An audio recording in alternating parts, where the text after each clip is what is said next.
Bismillahirrahmanirrahim. Assalamualaikum warahmatullahi wabarakatuh.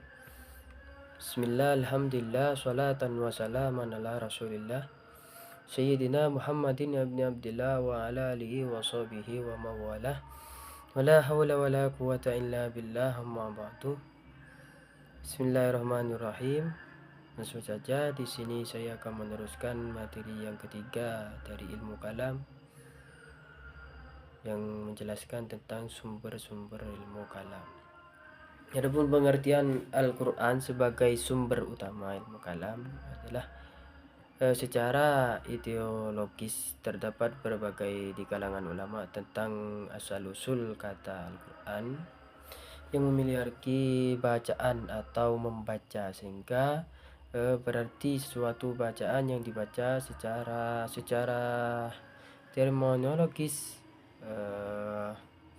sebagaimana disepakati oleh para ulama usul fikih, ahli fikih, dan para ahli bahasa.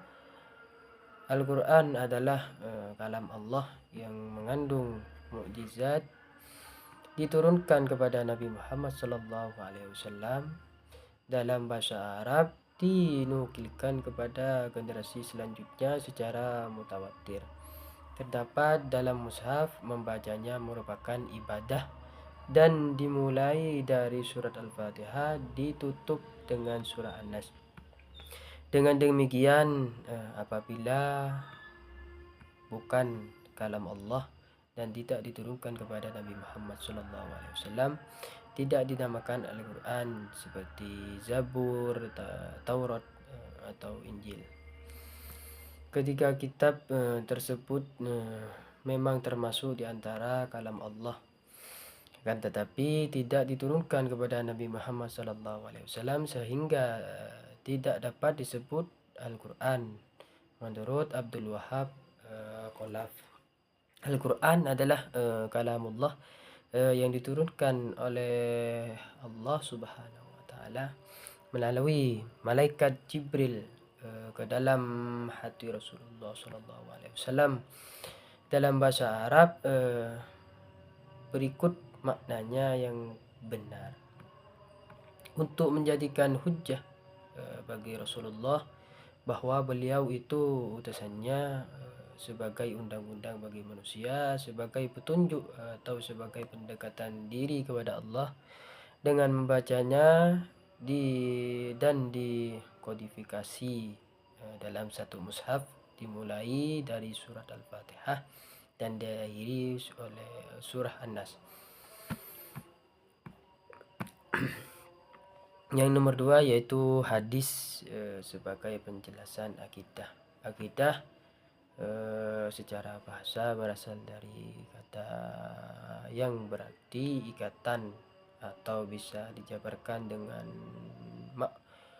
ukidah, yakni suatu yang dijabarkan, suatu yang ditetapkan atau yang diyakini oleh hati dan perasaan hati nurani. Dan juga berarti matadayyana bihi al-insan, ini sebuah yang dipercayakan dan diyakini kebenarannya oleh manusia. Pendidikan berbasis akidah adalah sebuah pendekatan religi yang artinya suatu ajaran religi dari agama terlalu dijadikan sumber inspirasi untuk menyusun teori dan konsep-konsep pendidikan yang dapat dijadikan landasan untuk melaksanakan pendidikan.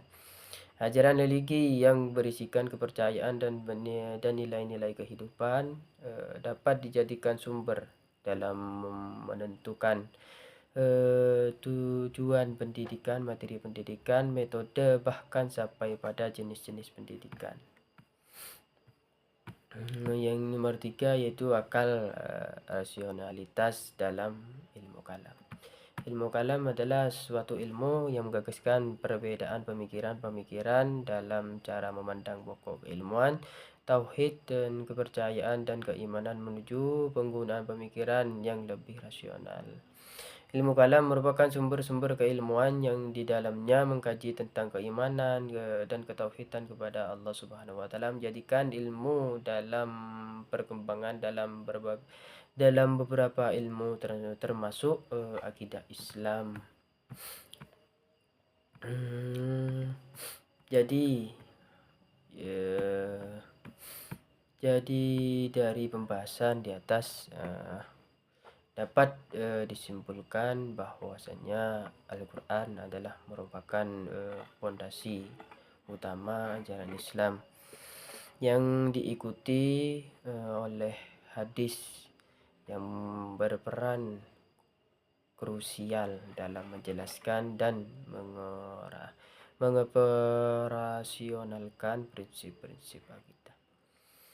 Akal memiliki fungsi penting dalam ilmu kalam sebagai alat atau untuk memahami, membuktikan dan membela keyakinan Islam.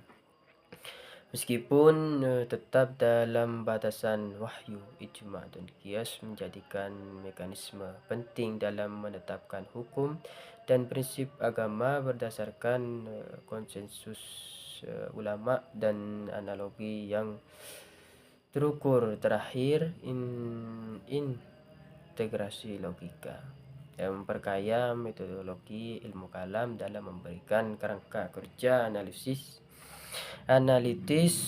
yang lebih sistematis dalam merumuskan dan mempertahankan argumen teologis.